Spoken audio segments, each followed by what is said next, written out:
Good morning बच्चों, मैं RG sir आपका स्वागत करता हूं लॉजिकल स्टडी अड्डा में। तो आज हम डिस्कशन करने वाले हैं summary of song of my self, जिसके लेखक है वाल्ट विटमैन। इनका जन्म हुआ था 31 मई 1819 को waste hills, New York, United state America. जो डाइड कर गए थे ये 26 मार्च 1892 को कैमेडन, न्यू जर्सी।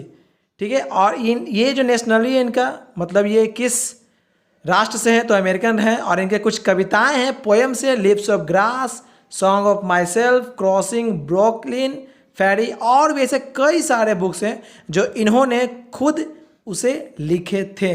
ओके, तो चलिए शुरू करते हैं इस कविता की ओर कि इस कविता में वाल्ट विटमैन ने क्या कहा है। इसका मैंने एक्सप्लेनेशन हिंदी में कर दिया है, तो आप उस वीडियो को जरूर देख लें ताकि ये समरी समझने में आपको आसानी हो जाए।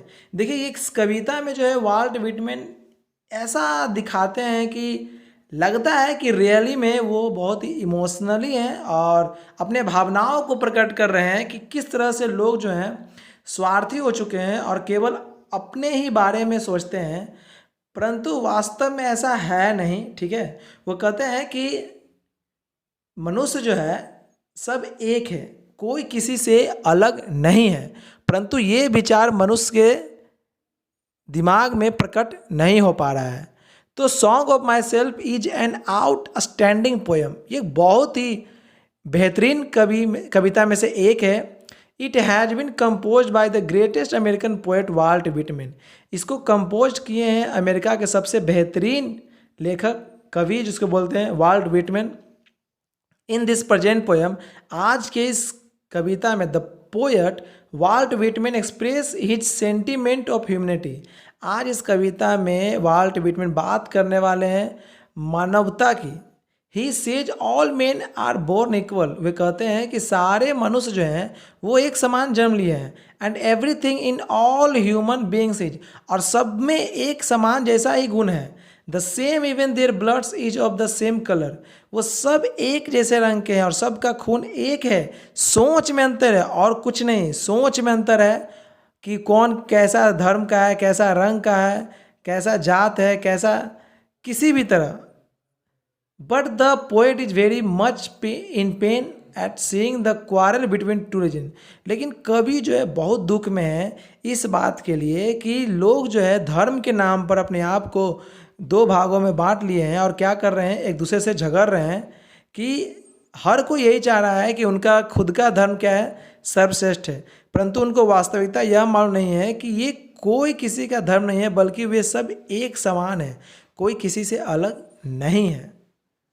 अंत में कवि यही कहते हैं कि मनुष्य जो है हमेशा अपने आप को बुद्धिमान मानते आया है और ये बिल्कुल सच है, परंतु वास्तविकता से वो परे है। वो ये नहीं समझ पा रहा है कि असल में जो उसे ये ज़िंदगी मिली है वो उनके पूर्वजों के द्वारा दी गई है। और ये जो जितने सारे धर्म, रंग, जात पात जो क्रिएट कर रहे हैं, ये इनकी सबसे बड़ी दुर्भाग्य है।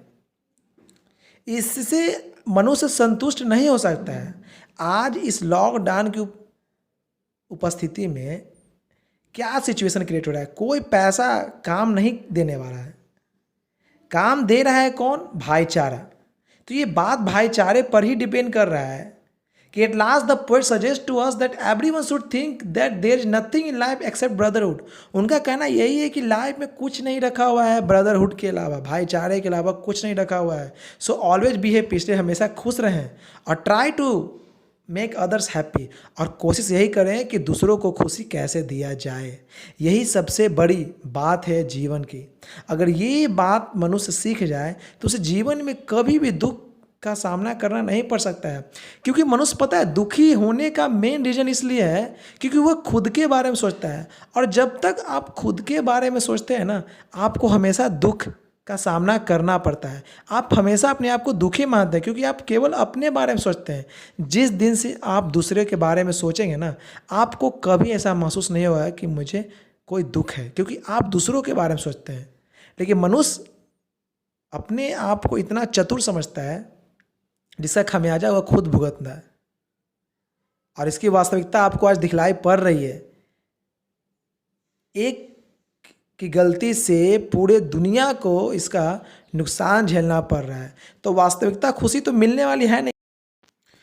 आई होप ये वीडियो आपको अच्छी लगी होगी, तो वीडियो को लाइक करें, शेयर करें और सब्सक्राइब करें, और बाकी बच्चों को भी इसे ज़रूर पहुंचाएं ताकि उन्हें इसका लाभ मिल सके। Thank you.